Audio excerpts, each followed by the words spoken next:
church and was preaching away one Sunday morning, and one old boy nodded off and went to sleep over there, you know. And he, in the middle of his sermon, says, "How many of y'all want to go to heaven? Stand up." So the whole congregation stood up except for that old boy who was in La La Land. And everybody sat back down. And then he said, "All right, who all wants to go to the other place? Stand up." And somebody dropped a hymn book about that time, and it splattered on the floor. And that old boy jumped up and stood up and looked around, and he said, "Well, preacher, I don't know what we're voting for, but you and I are the only ones for it." Woo, so, okay. Well, I don't know. You have to be careful what you vote for sometimes. You never know. Anyway, so there's a little town in Pennsylvania named Centralia. Back in 1962, it had about 1,400 people living in the town. There was an old abandoned coal mine, strip mine over there in town, and people have been using it for a garbage dump for years, just going and dumping their trash in it and all that mess. It's getting kind of close to Memorial Day weekend, and the city council decided we need to clean up that mess. We're having a big Memorial Day celebration, and there's that old coal mine full of garbage, junk. So they get some of the fire department folks to go over there and set fire to it. Gonna burn it all off. Wait. They felt justified, right, in setting that fire and burning off that mess and trying to clean up that old coal pit, right, for the town celebration. They were justified. This was a good thing, right, even though it kind of wasn't, in keeping with the state law and all about, setting fire to trash and all that mess. But they went ahead and did it anyway, kind of on the sly. They didn't advertise what they were doing. They went ahead and did it. I suspect we've all started fires before. Somebody did us wrong. We'll go start a fire. Let me tell you what they did to me, okay? You are not going to believe this. Jude, let me tell you exactly what she did. She did da da da da da da da da, and then did you hear what I told her? Y'all had never started a fire like that. I don't know. I mean, yeah. We feel justified, if somebody has messed us over or whatever, we go and we'll throw a match on and start a fire, right? I mean, y'all with me, right? Okay, I got you. I mean, hey, we've all done it. I've done it too, right? It's easy to do because we feel justified, right? Because we were in the right, right? And maybe that's true. Maybe that's true.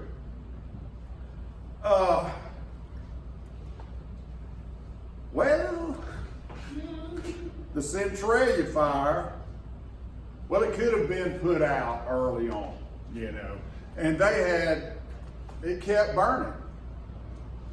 And they went out there with a bulldozer and they shoved around on it and hosed it down with fire trucks, tried to put it out, here, a week or two later.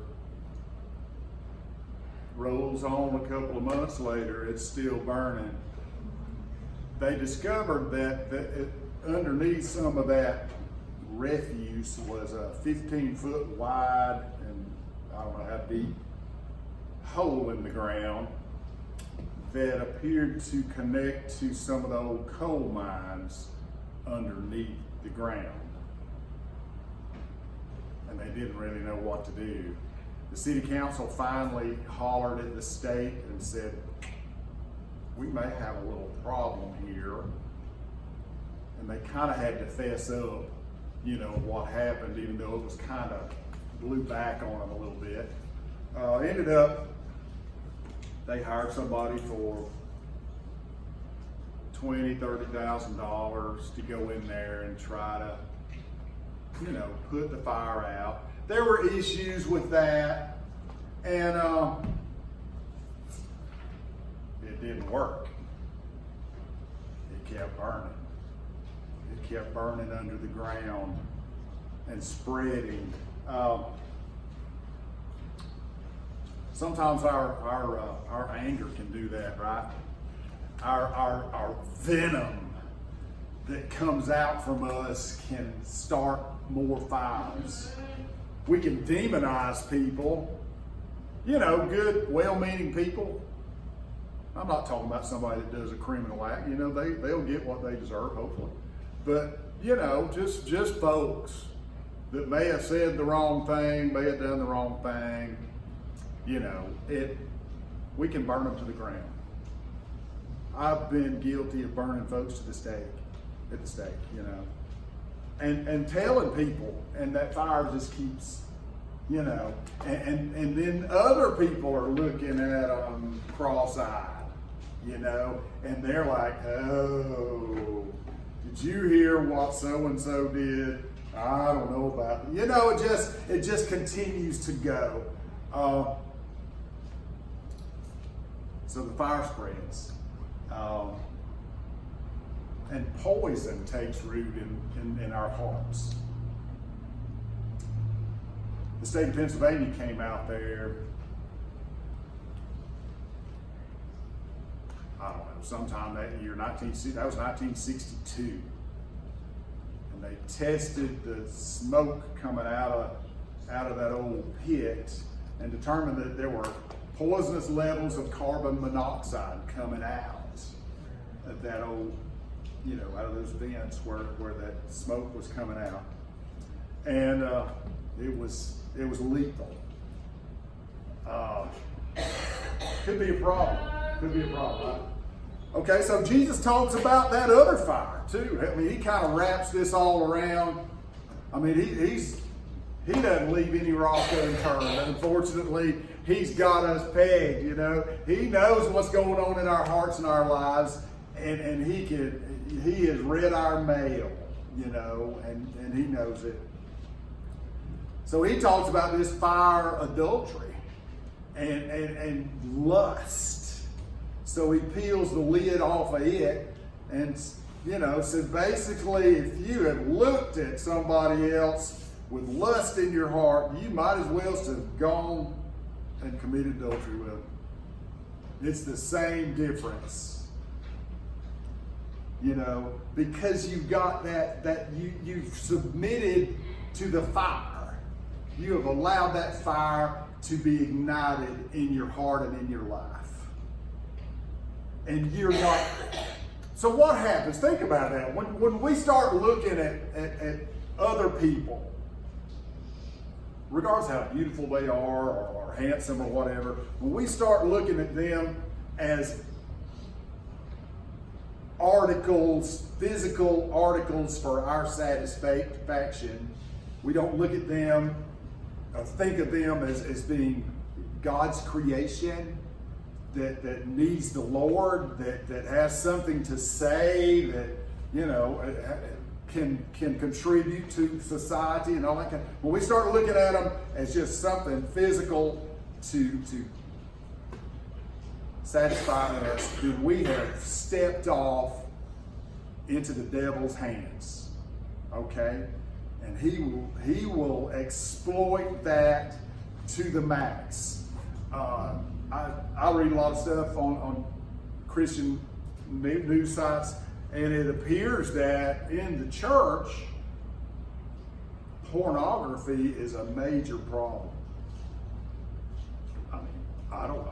I have no idea, but that it's not something, and it's easy to get to today with the internet like it is. From what I understand, you can just, every now and then I'll hit a key or something like that, and it'll take me, and my little McAfee will say, whoa, do you really want to go there? You know, and I'll say, oh no, I don't want to go there because I don't know what's on the other side. I just soon does not go there because I don't want to be tempted. But we see that, y'all, in advertising every night on TV.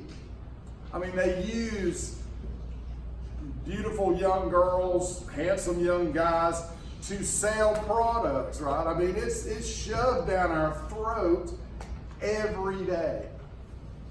Millions of times. I mean, we are exposed to it. We are saturated. We live in that world that we're just, you know, it's on hyperdrive. So it's kind of hard. We kind of have to, you know, do some of this sometimes. You know, have to like, oh man, golly, I don't need to be looking at that.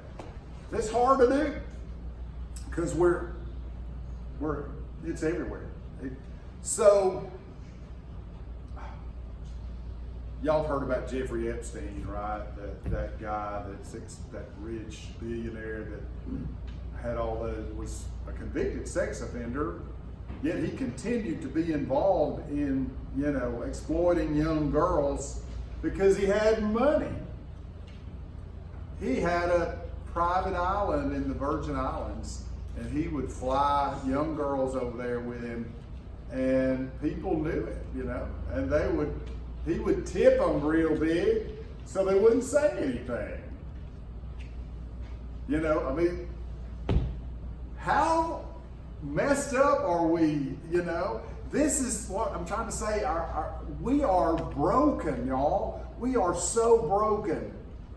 We need God. God is the only one who can straighten out our hearts.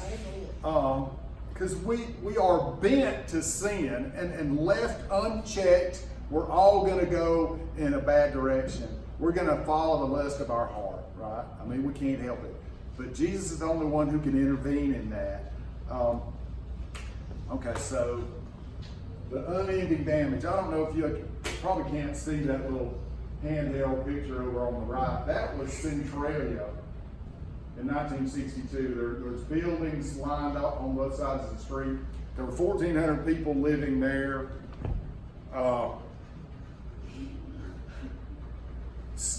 The heat, it's kind of like the geysers, you know, came up all over town, and noxious carbon monoxide was pouring out. The federal government, I believe it was in 1982, allocated $42 million to have this town relocated, to relocate all the residents of the town. Many of them wouldn't leave. 1992, the state of Pennsylvania instigated the eminent domain over the town to take their property. And many of them wouldn't leave. They sued the state of Pennsylvania. It's just been, the final court cases have just made it through the courts. In 2012, 2014, there are 7 people living in Centralia now. All the other houses have been demolished, been bulldozed. They're owned by the state. And those 7 people, when they die, the property will all belong to the state of Pennsylvania. The town is a ghost town because of that fire that is continuing to burn and spread. And experts say that it could burn for 250 more years. Wow.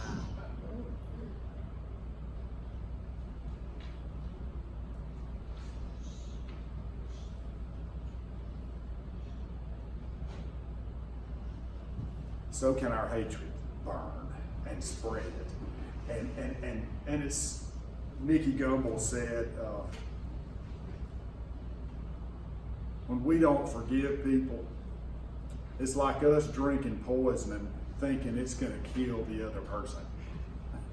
It doesn't work. We're the only ones that it hurts. Us and our families, it's a poison pill. We got to learn to let it go.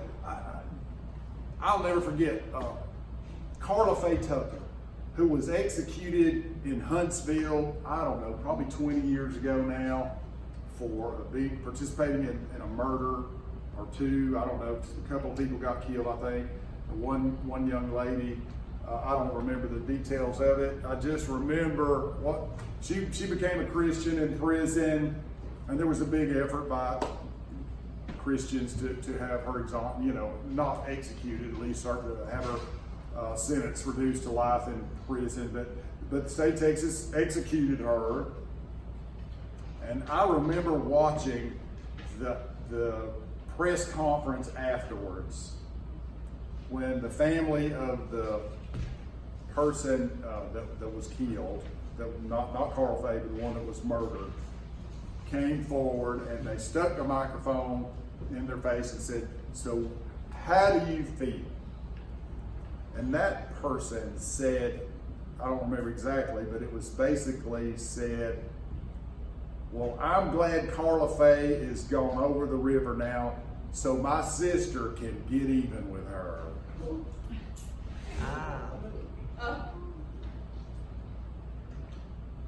Yeah.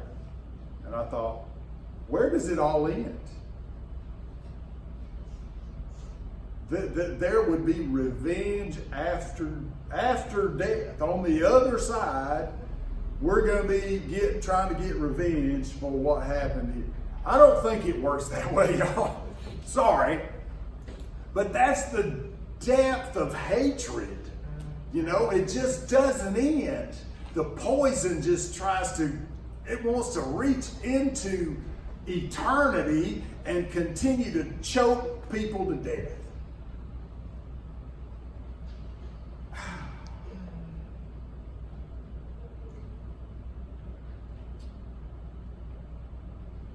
Same thing you can say for the lust thing. I mean, that lust and affairs and adultery have ruined many marriages in and out of the church, okay? Basically, the divorce rate is the same in the church as it is outside the church. Last time I saw any number, which is an indictment on us. I'm sorry. It's not good. Shouldn't be that way. But what usually happens is people will remarry and get into another monogamous relationship, and it's like, what did y'all do? I mean, it's crazy. And ripped a family or two apart and all that mess. Anyway, okay. So, I think what Jesus is trying to say here is we need to put out the fire. We've got to be responsible for putting out the fire. Reverend Anthony B. Thompson and his wife Myra got up on June 17th, 2015 in Charleston, South Carolina. Myra had all of her Bible study stuff scattered all over the table. She was leading a Bible study. She was a candidate for ministry. She had become a local pastor there in Emmanuel AME Church in Charleston. She was trying to get her husband, who was a pastor at a different church, to help her finish up her Bible study. And he said they'd been working on it for 2 weeks. He said, "Girl, I'm done with that. You got it. She's like, "Well, I want to know if somebody asks a question I don't know, I want to be able to answer them." He's like, "You can't know everything. It's okay if you don't know something. It'll be okay." But he said she was all ready to go and got up, and they said the goodbyes, and she went on, and he went on to his church, and where they had vacation Bible school that afternoon. And when he got back home that evening, he got a phone call and said, "Did you hear about the shooting at Emmanuel AME Church?" He said, "No." He said, "Somebody went in there and killed 9 people at that Bible study." His wife Myra was one of them.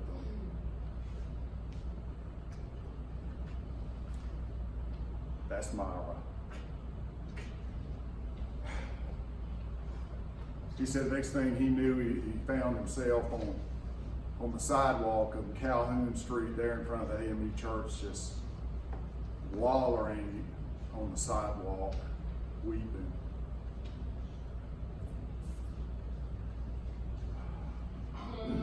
Said 2 days later there was a bond here, and it was supposed to happen. I think they had Dylan, whatever his name was, anyway, Dylan Roof on video from the sheriff's department, from the jail, and they went to the courthouse. He said he didn't want to go, but he said his kids wanted to go. He had a couple of children, and they wanted to be there. So he said, I'll go for y'all, but he said, I don't want to be there. He said as he sat there, and the judge asked if there's anybody who has anything, any of the family would like to say anything. He said as he sat there, he said, I don't have anything to say. But he said, God told me. He said, I have something to say. He said, I recognize that voice is the same voice that called me to preach when I was 7 years old, that I said no to for over 20 years.